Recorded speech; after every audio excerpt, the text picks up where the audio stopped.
welcome to the Underpowered Gaming Podcast, where even if we're busy, we still find time to game. We're talking video games, trading cards, and everything in between. My name is Shelby Stokes, and with me today, the eccentric Casey Cool. Hi now. And the enigmatic Eric Scott. Welcome. Good evening. First off, the note said the most electrifying man in podcast entertainment. That is my title, sir. That is my title. I have a little placard at my desk. Things are real. That intro was well written, but completely got thrown off because Mr. Phil may be coming out a little bit later, and he was part of the intro. So, this is true. Guys, it's November. Halloween is over. Happy November. Hey, can we all agree that Monday Halloween sucks ass? Agreed. Yes. Why do they do that to us? I would love Casey Cool 2024. All Hallows Eve is on the last Saturday of every October. I mean, that needs to happen. I don't know why we're hesitating. I don't know why we're holding back. Like, just make Halloween that last Saturday in October. Everybody will be happy. I had 4 daddy sodas last night and a bunch of candy, and I felt real horrible this morning. We went to a really nice neighborhood and rode in golf carts and went trick-or-treating where they give out full-size candy bars, and my son was like, not into it. I was like, what? Oh, golf carts? Back up a hot second. You had golf carts where you went? Yeah, because it's a big community. That's crazy. Did you rent a golf cart? Or no, it's part of they live on the golf course. So they're like, hey, let's rent out the fleet. And I was like, sick. That's crazy. It was cool. I didn't know if it was like a bring your own golf cart situation. No, my daughter is super sweet too. Today she's like, Dad, you can have some of my candy. I go, hey, hon, I'm going to let you in on a secret. I already took a piece this morning. And she goes, what? And I go, yeah, I took your giant Milky Way bar. She goes, that's okay. I go, I figured it would be. You're the best. Like, I as soon as I saw a full-size Milky Way, I was like, done, mine. Have you seen those clips where the parents are just like, yeah, we ate all your candy last night, and the kids lose their minds? The Jimmy Kimmels? Yeah, those were the best. Is that a Jimmy Kimmel thing? That was a Jimmy Kimmel. He does a Christmas one, too. That's pretty ruthless and funny. And those kids, like, when they cuss out their parents, I'm always like, oh, my. But I'm not surprised, either. Are you going to show us your cussing out your parents, or was this your secret Kit Kat stash? What do you got there? What'd you grab? Secret Kit Kat? I grabbed a pen. I thought you were grabbing a secret Kit Kat. There were no Kit Kats. No, there were candy was downstairs. I was surprised to see how many Sour Patch Kids were rocking and rolling in my house this morning. Yeah, that's my Sour Patch Kids. A lot of Warheads. I had a kid give me an extreme Warhead today, and he's like, "Don't eat it." I'm like, "It's pretty sour." It was fine. I took it. Yeah, it tasted good till it wasn't sour anymore. And then it tasted like a cough drop. I'm like, "This is gross." Dude, that was the best part of the Warheads back in the day. You'd like endure the sourness just to get to the sweet, sweet joy of the aftermath of the sour. When it has like the inside, like the fizzy stuff that, Eric, what's your favorite Halloween candy? Oh, it's Sour Patch Kids. Easy. Eric is easy. Like your children. I love sour candy. You're all speaking my language right now. I love Warheads. So good. I actually have a jar for chocolate candy, a jar for sweets, and a jar for mint. And it's always a toss-up. Normally the sweets jar goes faster than the chocolate jar. I got to be honest. You know, Eric showed me this thing that you could have bought the Pokemon cards. They did like a Halloween thing where you could give kids 3 cards. I think that's a great idea. Did they have the Ghastly on the front of it? The Gengar. The Gengar, yeah. Ghastly. Ghastly's dad. They're all cards that are actually in production. They just have like a little Halloween stamp on them, and it was little 3-packs. You pass out little 3-packs of Pokemon cards. Be that guy.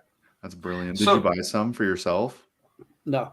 But you can go to the dollar store. You can go to the dollar store and buy those 3-packs. You can buy like a Pokemon card at the Dollar Tree or dollar store. They're 3-pack cards. So I don't know what the hit rate on those 3-packs is, but that'd be kind of a sick move. You just go, here's $40 worth of Pokemon cards and start just giving kids Pokemon packs. They'd be like, oh my God. You're going to get the one kid be like, I don't want this nonsense. Where's my candy? Here. So the thing is, if it's group trick-or-treating, there's always trades. It's always trades. So true. If you don't like Pokemon cards, you at least know someone who does. If you're a kid, I imagine. Dude, I totally missed my window. I should have got these Pokemon cards. I knew they were out there. I saw them somewhere on the internet, and I just figured, oh no, I'm not cool enough for that.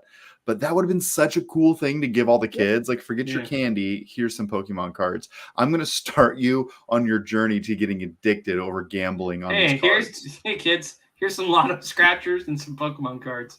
So that's the move. So the hidden blessing of doing that, though, is we know as adults that pass out Halloween candy, the stash does not stay sealed. Your stash is when it comes home from the store and you're waiting for trick or treaters, it's open. You're dabbling.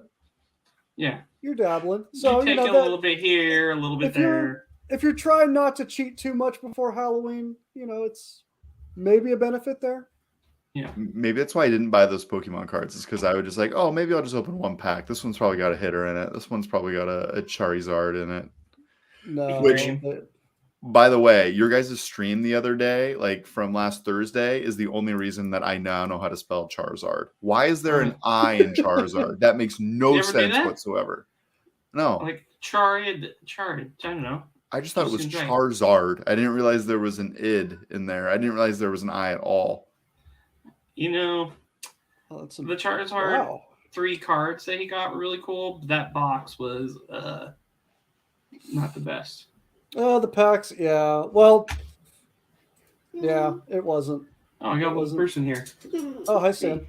Hey. I'm going to mute for a second. I'll be right back. Yeah, that was not a puppy. That was, in fact, that is a human child. That is a human child. Turns out human childs are coming in and rocking and rolling. Let's talk some video games. I've been playing some. You've been playing some. Like, we've been rocking and rolling. I finally saw credits on a game by the name of Halo Infinite. This is a game I started playing last year, and I finally picked it back up. And oh my gosh, it's so good, Eric. It's so good. I love it so much. I love it so much. Halo was I didn't get an Xbox until like 6 years ago. So yeah. I never got into Halo. I never played Halo, but I had friends who played. So tell me about it. So Halo has been around for a while. It's a first-person shooter, obviously, and I think the reason that I'm always attracted to Halo as a game is that they only allow you to hold 2 weapons at a time. So it really creates this dynamic where you are juggling between different weapons and trying to figure out like what weapon you're going to take. And then you pick up a weapon, you run it out of ammo, and then you drop it and grab a new one. And that locomotion of constantly like switching out weapons really provides a little bit more depth to gameplay than maybe some of these other games. Like some other first-person shooter, I'd like find a gun that works and then just stay in that lane the entire time. And this one really forces you to like get comfortable with the weapon, you get consistent with it, but then you're out of ammo, so you got to scramble and figure out how to navigate the different battles. Really good. So for you, it's more of a complexity of gameplay. Is it like the story? How's the story? Is it what's the world like? Because I know that it's a big franchise. Does it all take place in the same world? Is it all so there's people like you're really into the lore here, like really into it. There's like novels and people read them and like them. I don't really know what's going on. I know there's a green guy with a gun that runs around and shoots aliens. And in terms of that structure, like, is there a story in here? Sure. Are they kind of like retreading old characters? Yeah, you have Master Chief and then you have Cortana. And you're kind of putting the Cortana storyline to rest, it feels like. And she was kind of throughout the last however many games. So it was good. The story is never what I came to Halo for, but I think this just does a good job of story. Sure. Okay. Wait, are you playing the relaunch of Halo? No, I finally finished Halo Infinite. Oh. Wait, didn't you beat this a long time ago though, right? Because it's the same game, right? I actually did not beat this game a long time ago. So this was a game that I was super hot on when it came out last year. It was last year this game came out. I played through half of it and I'm like, you know what? I'm gonna wait until I can co-op through this main story because co-op in this game is gonna be fire. I want to play with Dr. Z. Let's do this. Well, here I am almost a year later, still no co-op through the main campaign. So I'm just like, you know what? I gotta knock this one off. It was good. I liked it. I'm playing on hardcore mode. Oh my! And someone's a real gamer. Kicked my butt. Yeah. So a couple things. Can you switch it as you play the difficulty? You can, but you get an achievement for playing it through on hardcore mode. My problem is I normally stick on the hardcore mode if there's an achievement tied to it. In this case, there was. I get to the end. I probably spent an hour and a half on the final boss, and my achievement didn't pop at the end of the game. Why not? What? I don't know. It didn't pop for regular difficulty, easy difficulty, or hardcore difficulty. And traditionally, all three of those would pop at the same time, right? Once you see credits on the game. Yeah. So I looked it up, and it's a known issue, but it's just like, sorry, bro. So I'm not going to see those Chivos, which is a little disappointing. But didn't you play this game? Like, this is a remake, right? Or a re-release of an old game? This isn't like a new Halo. No, this is the Halo that came out a year ago. I understand coming a year, but wasn't this? Is this a brand new like Halo campaign? I guess is what I'm asking. I thought it was a remaster of the Halo. No, this is a brand new title as of last year. So like I played through half of it, last year. It was actually on my Game of the Year list. It was just like something that I hadn't seen credits on. This is the one where they finally tried to take Halo open world. And I think it worked really, really well. Like you have an overworld map, you get funneled into like a single path for a while, and then you pop out into an open map. And the open maps really work well in this game. And I'm really excited to see what they do next in this franchise. Like I'm very, very excited.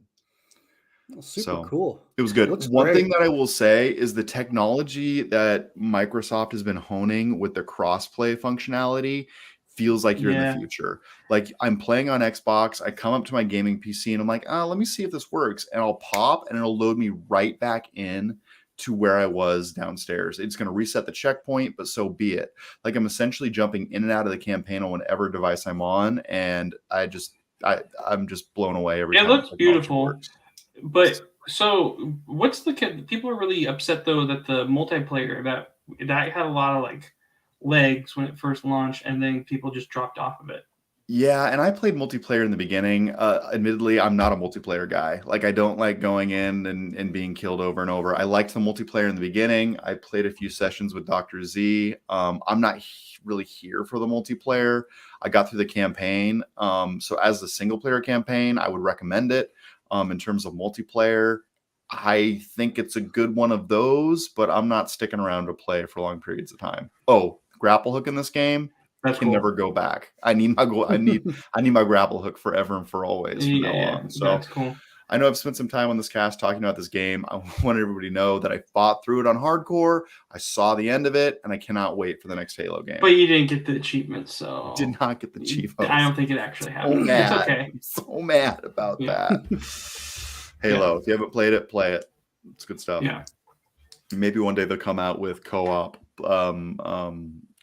campaign, but that's not today. So yeah. How about you, Eric? Are you playing some stuff? I am playing a couple of games right now. Actually, well, do you want to hear one of the two extremes? Well, you'll hear the two extremes. I'm playing Pokemon Brilliant Diamond, which I'm thoroughly enjoying, and I'm also playing Last of Us Part 2. Whoa, those are two very different games. Yes, they are. So Pokemon Brilliant Diamond, I'm really enjoying. I'm having a great time. It's one of the two in the franchise that I have not played. So Scarlet and Violet come out this month in just 2.5 weeks. I'm excited. 17 days after today. Yes. 3 Fridays. Oh, yeah. So I wanted to get that one checked. I wanted to get that one knocked off. It's kind of the lull. I mean, you know what it is. You know what it's like when there's a game that's coming out and you finished one game and you're maybe 1 or 2 months away from release, and it's like, well, what do I play? I figured, I'd knock this one out. So I'm having a good time. Just hit my 6th badge, and nice. It's an enjoyable playthrough. I played Arceus this year. Really enjoying that. I'm gonna get to talk about that in the future, but this makes Arceus make sense to me. So this game is really pretty. Is this like a Switch remake, or when did this originally come out? This came out on DS. This is the one that when we were in college living together was the new one that came out on DS, and me and B. Cole and a couple other people got it. and they made it kind of like chibi art style, but it's more like a traditional like Game Boy DS Pokemon, and it's cute. It's good. If you played it, it's the same. They've done a good job with it. The one thing they did add is your Pokemon can follow you, which makes it 10 out of 10. What? I haven't done that yet. You can go in the setting. Your Pokemon you can let your Pokemon out, your front Pokemon out. Well, that's going to be the first thing I do when we're done tonight. Is I do that. Eric's like, I missed the best part of this game. Why can't my men catch up with me? Okay, so who is your I'm gonna be right back. I'm gonna step out for a second, guys. No worries. You're okay. You're okay. Eric, who is your go-to on your run through this Pokemon game? So there are two Pokemon that I'm enjoying, and my starter for one, I went with Piplup, and I now have a fully evolved Empoleon now who wrecks, and he's a lot of fun. And the cool thing about Brilliant Diamond is because I have a save file of I want to say it was Sword and Shield, I was able to unlock a mythical Pokemon in the game, which is Jirachi. And Jirachi is he's just a cute little psychic sprite thing that flies around, and he wrecks. He's awesome. He's a lot of fun to play, and it's my first mythical Pokemon in a game. So that's kind of cool. And it's I'm having fun. I haven't done this part yet, the fossil digging. I'm seeing stuff I haven't. This is kind of cool. Yeah. Spoiler alert. Yeah, spoiler alert. So tell me a little bit about a mythic. So you get a mythic, and those are sometimes really hard to unlock. Are they just basically Pokemon that are OP? So mythical Pokemon are unlocked only through, I want to say, special events. You can't unlock them through the game. You have to get them through some other means. And I've never, when I'll give a little Pokemon history. The other game I did not play was Gold and Silver, and I didn't play Gold and Silver because I was so just dialed into Red and Blue that I was like, how could you add more Pokemon? What is this? I was like, no, everything I know, I'm not going to know everything anymore. I'm going to have to learn. I don't want to learn. So it was Ruby and Sapphire that got me into it. And I wasn't really a huge fan when, really up until I want to say recently, up until this last year when I played Arceus, and I was like, oh my God, this is amazing. Pokemon is changed so much. And it's funny because Sword and Shield is the same sort of, it's that 3D style. And then I played this, and it's like, okay, this is more, this is your traditional normal Pokemon experience, and it feels kind of constricted now. It's like, gotcha. It's like, no, I want that open world again. I want that, I want that big, huge Pokemon experience. So it actually makes me more excited for Scarlet and Violet. So that's actually what's really cool about playing this one. So after going back and playing this after Arceus, are you just like, okay, I can't go back to this like kind of linear, more like hit each one of these gym types, or would you rather be in an open world type environment?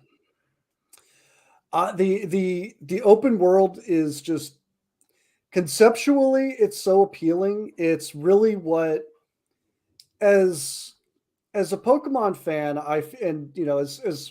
since childhood, and I feel like we are at the age where, we were blessed with being able to experience that, like in its, at the right age as kids. And the experience of living the world of Pokemon, of like having that is as close to real experience of being able to go out and just catch it and do whatever. That's, I think, what we've always wanted. So I can't go back. I hope they don't do it. They don't go back to the old form. I was hesitant at first, but no, this is the way. This is the truth. Yeah, I'm really excited to play. I think I may have to just get caught up in it and like buy one of the copies because I'm sure Casey's gonna get it. I have a feeling you're gonna get it on launch, and like Arceus seems so intriguing to me in terms of it being an open world and like kind of being what you envisioned as a child. That I really just want to get in there and like get my hands on it. Haven't taken the time yet, but I think it may be like worth considering on this next release. And I know you've been tracking a lot of those kind of release announcements. Is there anything that's getting you excited in terms of like the news cycles? For me, the game that I've been looking forward to, well, I'm a Skyrim guy, so I've been looking forward to the next Elder Scrolls for just but that's so far in the future. I mean, what can we talk about with that? Right. Starfield, though, the Bethesda title that's slated for, I think, the start of next year. Is it? Okay, I was gonna ask you, when is Starfield slated to announce? Because at first they were targeting fall of this year, but I know that a lot of dates slipped based on COVID. Yeah, I from what I understand, it got pushed out to early 2023.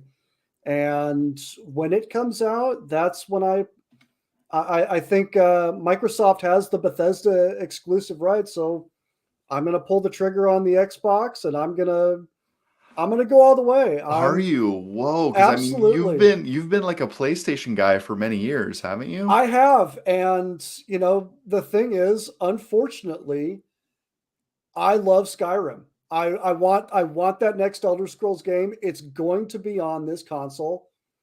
If it's the only way I'm going to be able to play it, then Yeah. is how much would you pay to play this game? I would pay that much to play this game. And Well, there's other titles I can play too. And I did have an Xbox One, and it wasn't the best, but it in terms of quality, I prefer the PlayStation. The yeah. Xbox had some issues, but And you have a PlayStation 5, right? I don't. I have Oh, not. gotcha. I have not picked one of those up yet, and I was waiting for this game to come out, and when I heard the news Xbox, I'm like, well, I'm going to ride out my PS4 for as long as I can. Heck yeah. Games still look good on it. Last of Us 2 is looking great on it right Yeah, now. yeah, talk a little bit about that. I know that you're hopping into Last of Us 2. That was one of my like Yeah, high up there for like one of my favorite games I played through last year, and it looks gorgeous on the PS4. Like I'm it sure it looks does. great on the PS5 Oh, too. I bet it I does. can't speak to it, but PS4 it still looks awesome, doesn't it?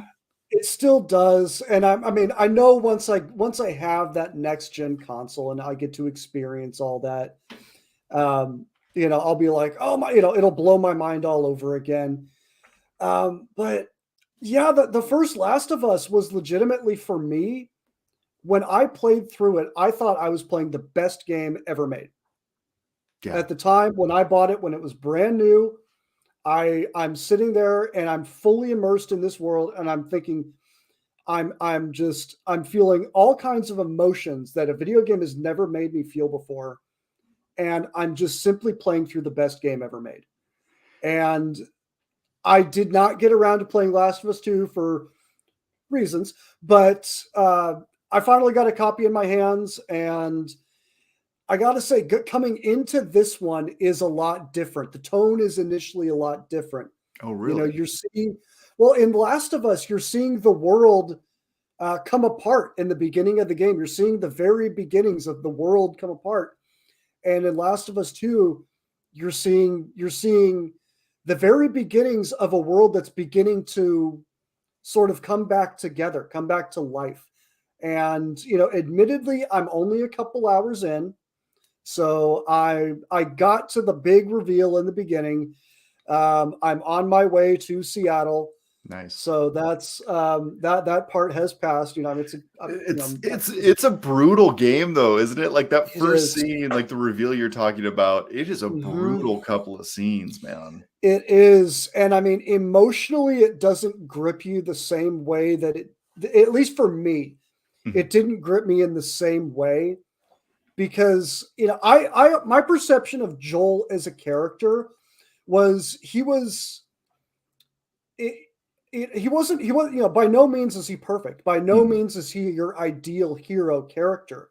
and he was tremendously flawed in a lot of ways. In fact, the conclusion of the game is, the first game is essentially you learn that everything that took place was due to his own selfishness. Right.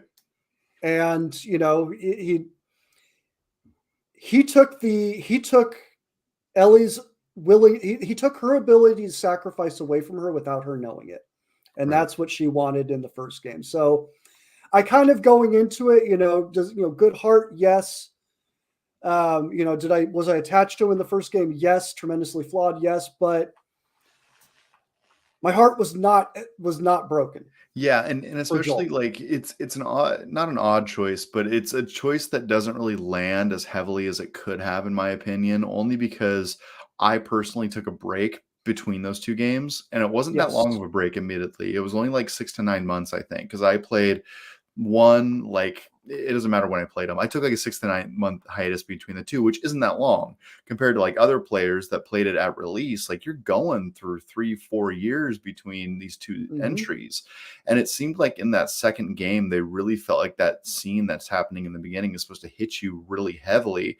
And it didn't for me. Like, it was too gory, but I've never been a body horror guy. I'm not a fan of the violence and seeing it play out. And this game has a lot of that.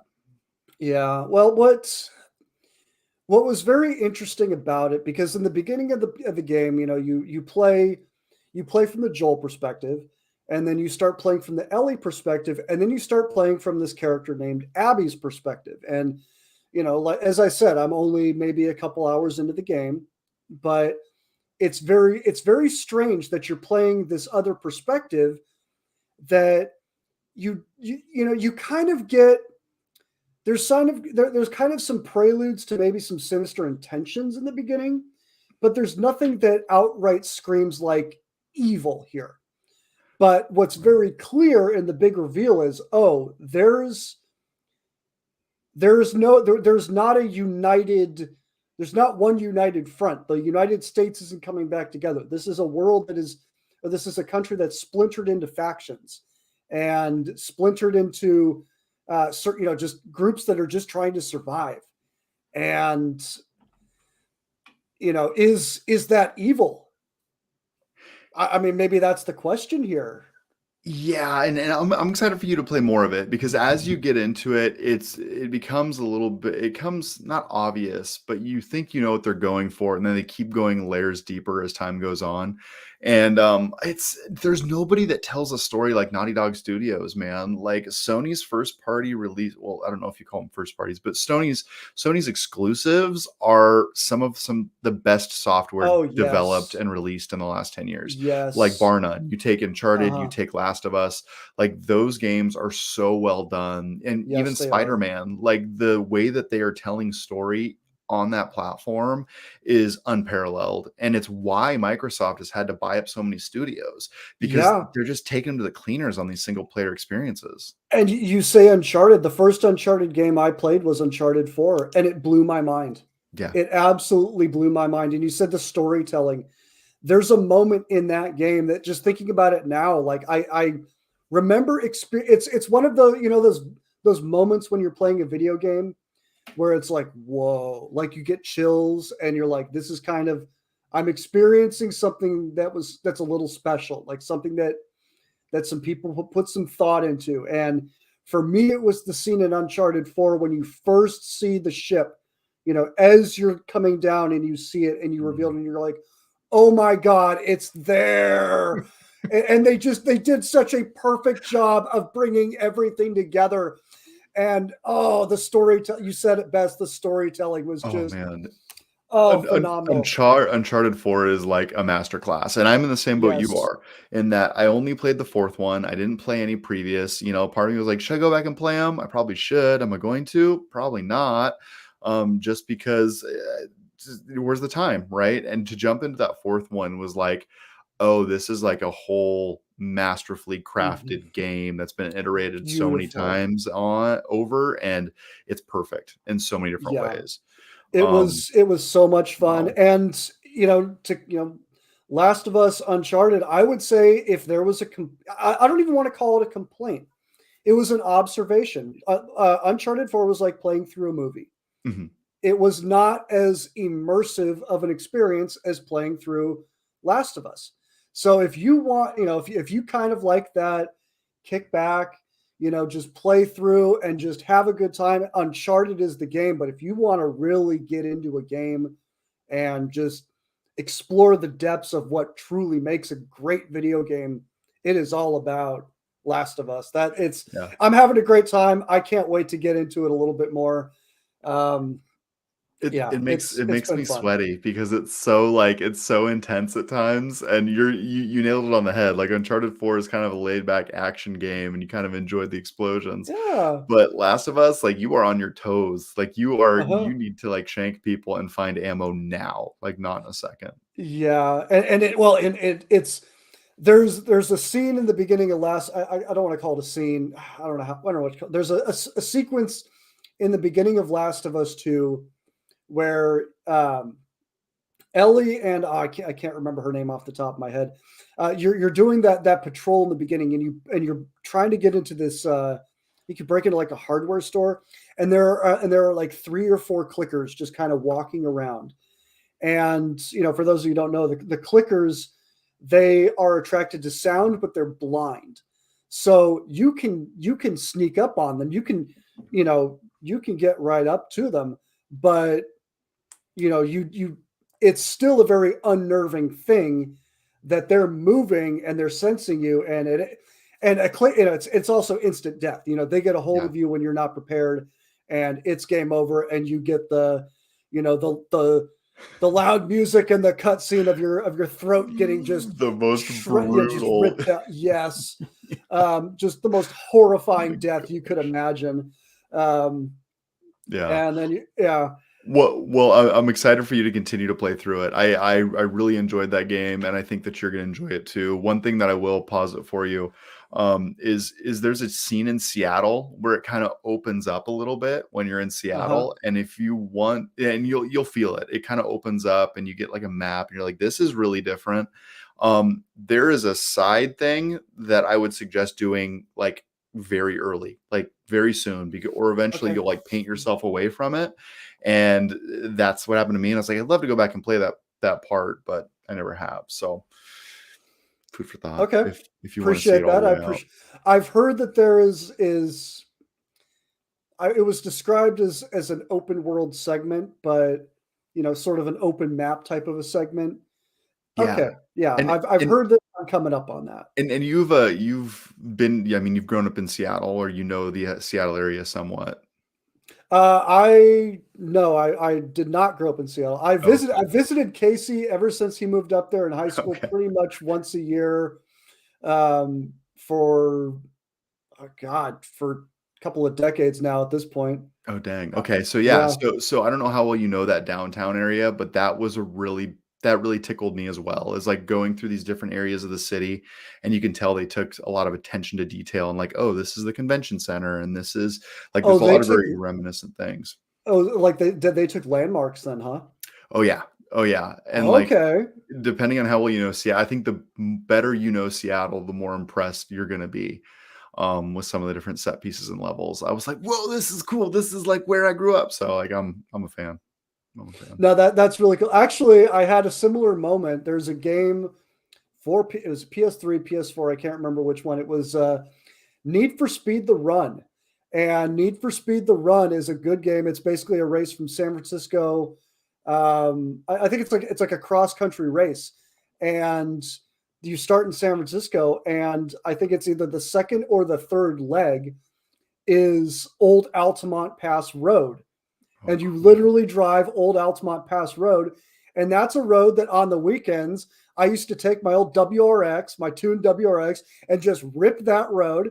I used to commute that road to and from work. It's like, whoa, and I'm driving this road in a video game now. It's crazy. And look how real it looks. Yeah. Well, and there were enough landmarks.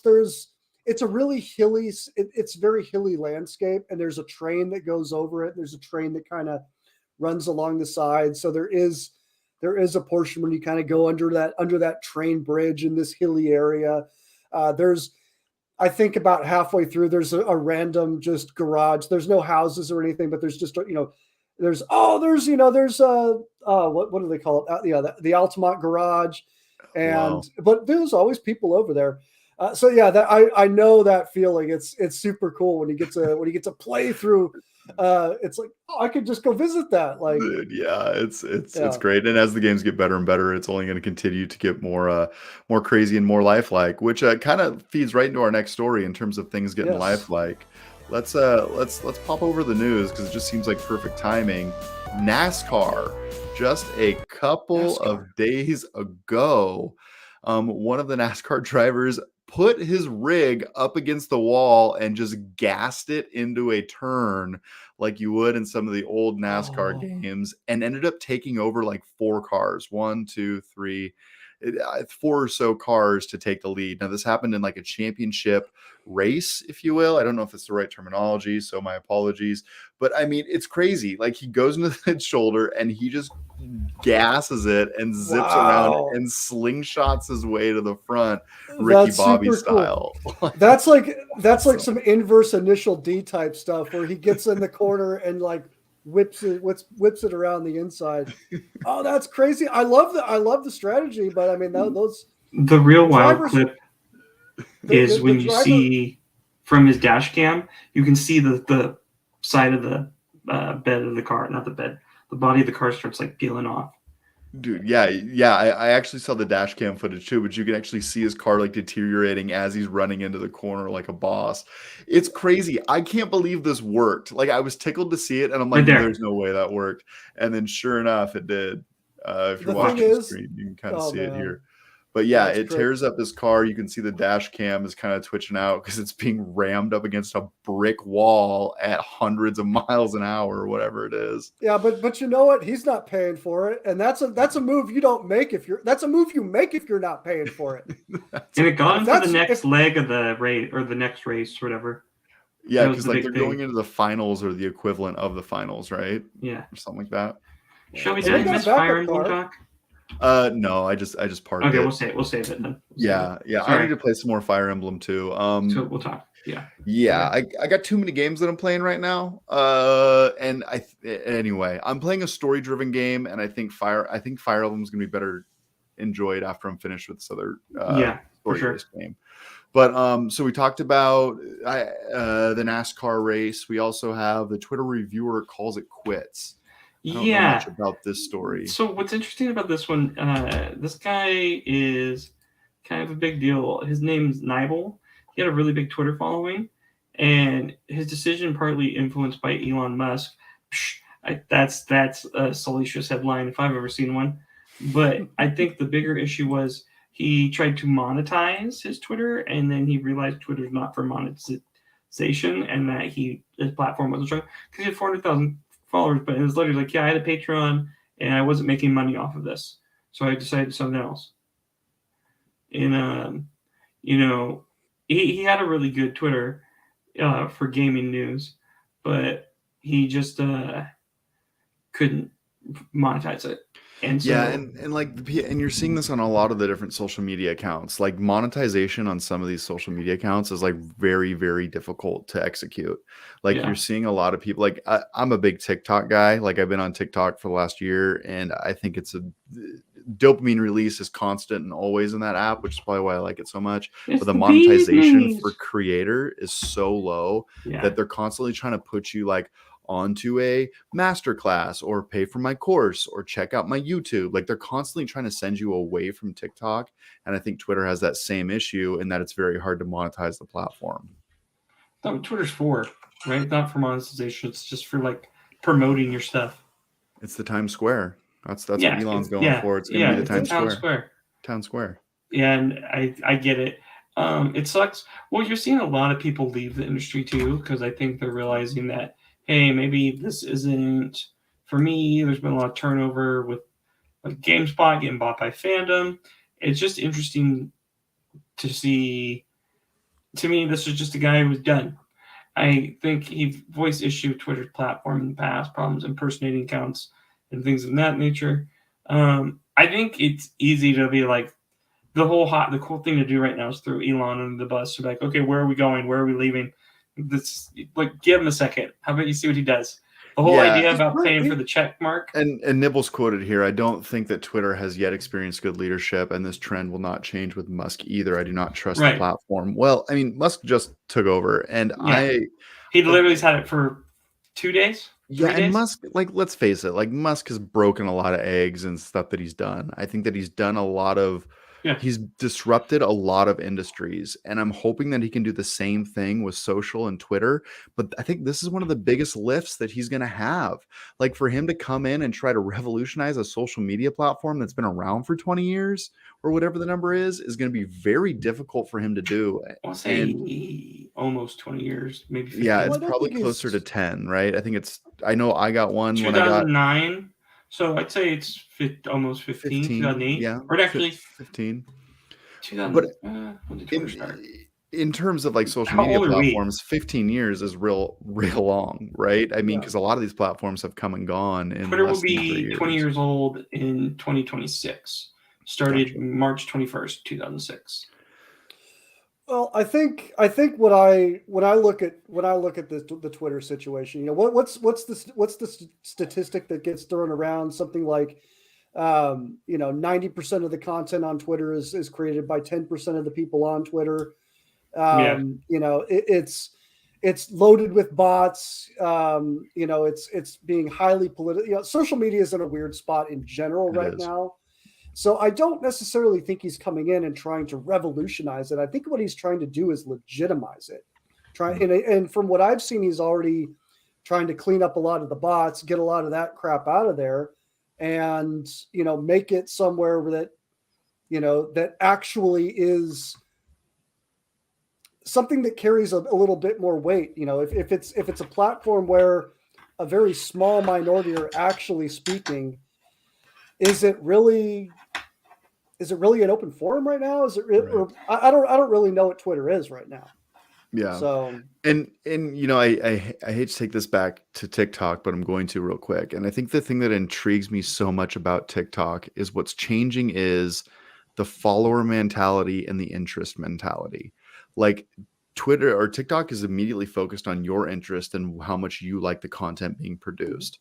Whereas a lot of these other social media platforms are based on the following that has been amassed over time, right? You look at Facebook and followers and Instagram Instagram and also Twitter and followers. And people have spent lifetimes creating a following and then direct that following in one direction or the other. I think what's very intriguing about the TikTokification of all these platforms, YouTube, Instagram included, is that it's now being more based on the interest of the end user. And I think that puts us in a very interesting time with social media platforms. Yeah. Well, in particular, you bring up TikTok. I saw a news story today that the FCC is formally recommending that TikTok is banned for security reasons. I mean, I would believe that, like, the way that they are, it's a scary platform, to be honest with you, in terms of the stuff that they're able to put in front of people and the way they keep people in the platform. It's unlike anything the world's ever seen. And I don't know if that's a good thing. Like, that's not a ringing endorsement, mind you. Yeah, I've heard the same thing you've told me from other people, that it's highly addictive. It's fun. I've heard a lot of good things about it, and I've heard some not so good things about it. And we don't need to get into the tinfoil hat portion of. No, but what I am excited about is, like, if it's based on interest, it gives individual creators like a chance to actually come out. Like, we've been producing a lot more short content than we ever have in the last 6 months. Oh yeah. And the reason that we're able to get in front of people the way we are is partly because of that interest graph that's being implemented across platforms. And, like, that's really cool for us to go from like zero to what we're doing now. I'm very proud of, and I know that it would be a lot harder in 5 years ago. It would have been a lot more difficult, in my opinion. Yeah. So, well, and I think, the formula's changed a lot too. And with the formula being, we talk about the shorts, something that's, 5 to 20 seconds, 5 to 30 seconds.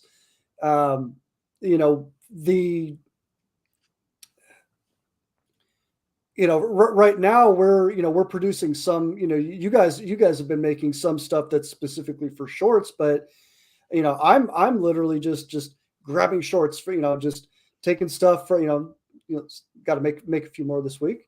I will, I promise. Yeah, it's but fun. Like, I've been yeah, enjoying it. It's a roller coaster, man. yeah.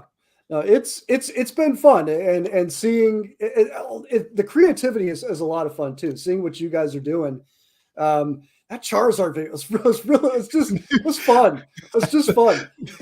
That cracked me up when I watched it on stream. I was like, clip it. Yeah. Yeah, going through it. It's like, yeah. Yeah, The delayed literal oh my loading. gosh. I know. I Yeah. should have slowed that down and made that a little bit more of a loading segment, because when I watched it the first time, it felt like a lifetime, but in reality, I guess it wasn't that long. You could have given it like a 2-second pause, and then like the old dial up, the old modem sound. Exactly. And our last story also has to do with learning. It looks like the Parsons School of Design was allowing students to take Roblox classes as part of their studies. So here they are implementing a Roblox class, so you can kind of get in there and learn some of that material. So this is kind of cool to see that they're implementing this sort of creative platform into a traditional schooling model. What type of what class were they doing this in? So Parsons School of Designs are going to allow their students to take Roblox courses as part of their studies. So essentially, it's implementing it 3D digital fashion using Roblox is kind of what it's focused on. Collaboration with a gaming giant, collaborated with Parsons. So it's just sign of our times, man. It seems like everything is becoming digital, and it's cool that they're kind of legitimizing gaming, which is nice. That is really cool. I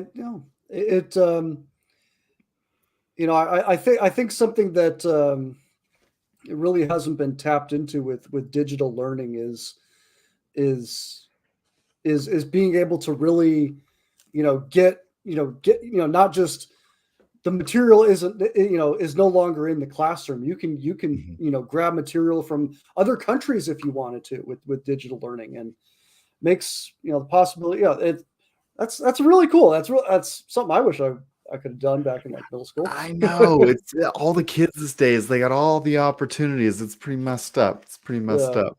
But yeah, no, it's exciting times, and it's only moving forward. The thing that I'm learning as an adult right now is, like, with the information being everywhere, you can learn just about everything. Like, it's crazy how many times I'm like Googling YouTube videos to figure out how to do something, and the results that I get back are like, whoa, this is unreal. Yeah, I was, my last job, I was a mechanic for 15 years. I will tell you that there are a fair amount of times I fixed a car by going to YouTube or Google and, finding out and I found the answers to some weird stuff. So I'm not in the industry anymore, so I'm not taking money out of my own pocket. But yeah, if you know righty tighty lefty loosey, and you're handy with a few tools, you can fix a lot with Google and YouTube. A lot of strange things that you would not expect you can. So yeah, it's a beautiful thing. It's a beautiful thing. It is. Well, it looks like we lost Casey, and I know his last segment had to do with some 1-star reviews of Fire Emblem, which we didn't really get to today. So I don't really know if we want to jump into those or not. Probably not, because we didn't talk about it. Is there anything you want to talk about? I know we haven't done what you watching in a minute. You watching anything good on your end? Watching anything good? Show? I mean, are we talking shows? Yeah. Oh, what have I been watching? That's a good. So what are you watching? Yeah, so what I've been watching recently, and honestly, a lot of my television time is being dedicated to the game I'm playing right now, which is Life is Strange: True Colors. It's like an interactive story, essentially. If you know the Life is Strange franchise, this is one of those. So a lot of my TV time has been dedicated to that, and my wife's been kind of getting into it. So it's pretty good. It's definitely emotional. People are tapped into their emotions, and the superpower is diving into people's heads and seeing how they feel, which is very touchy-feely, if you will. So it's an interesting time. I'm kind of enjoying it. But I also started watching gosh, is it Werewolf by Night? You know what I'm talking about?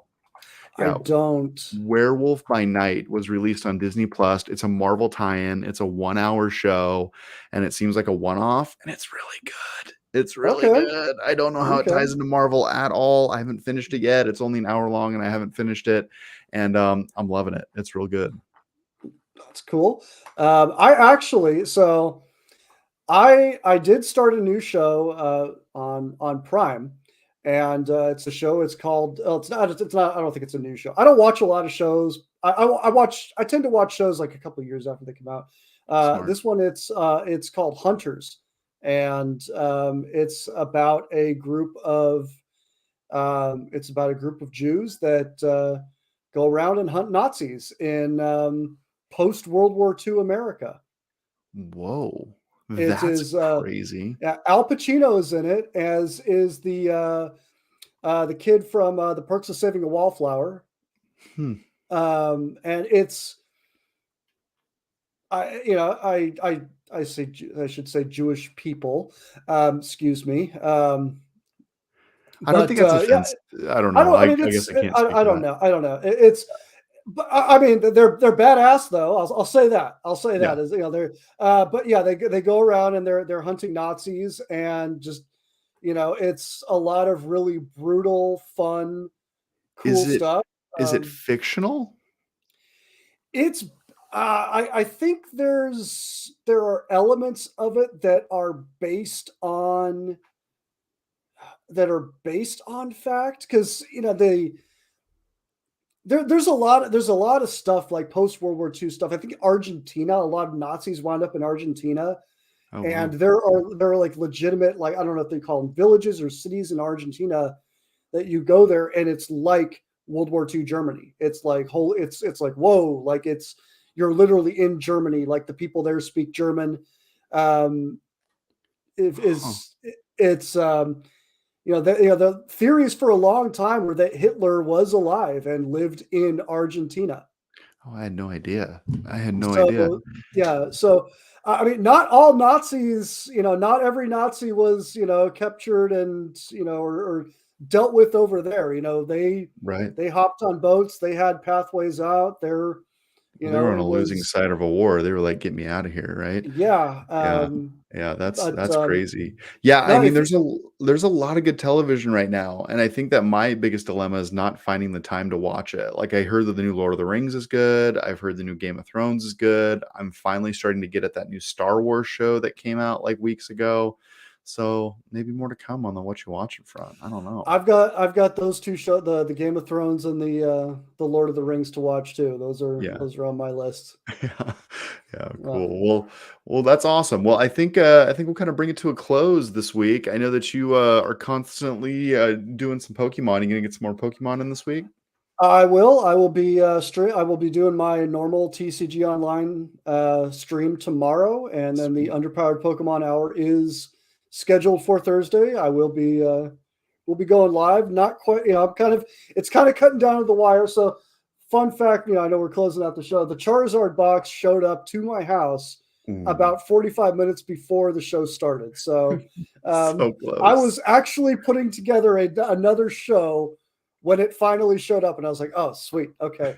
That's awesome. And I might have the same thing with this one too. I ordered something kind of cool, and Nice. if it shows up, we're doing show A. If we're not, then it's show B. But I love it. I love it. You got you something in the know, pipeline both times. you That's good know, stuff. we're That's good good stuff. stuff. Good stuff is Yeah. coming our way. Yeah, and in terms of like my streaming schedule, I kind of have a crazy week with work, so I don't know if I'm going to be able to get on. My goal was to finish Resident Evil by Halloween. Well, it is November 1st, and I am not done with Resident Evil.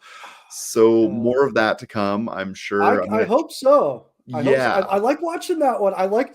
Okay, Scary. I got a thing for the goth girls, man. I do. Oh, it's so scary. Did you see the doll segment? Like the whole house full of dolls is petrifying. Like Oh, lives in my nightmares. But yeah, I'm gonna try to get some of that in on Thursday night, hopefully. Like I said, crazy week in terms of schedules. I have to be at a conference in Bellevue this week. So I don't know if I'll get to it, but if I do, you'll see me Thursday. If you don't, maybe later in the week. So cool. Well, thanks for the good day, Eric. Yeah, no, appreciate the. I always love being on the show. It was heck yeah, you're a cornerstone now, man. You're part of the team now. You're part of the team, and I know we lost Casey halfway through. I think he had something come up with the fam, so that's what's going on with him, and that's why you don't hear him here now. But it's all good. If you want more of our channel, feel free to find us on our social channels. They're in the attached description wherever you're watching. We're on Discord. If you want to come in and chat with us, talk games, feel free. We're always doing that. We're on Twitch, TikTok, YouTube Shorts, and many other places. And if you're listening to this audio version, if you would kindly leave us a review, it would be greatly appreciated. 5 stars if you would be so kind. That is a wrap for this week. It's been a good one. We're out.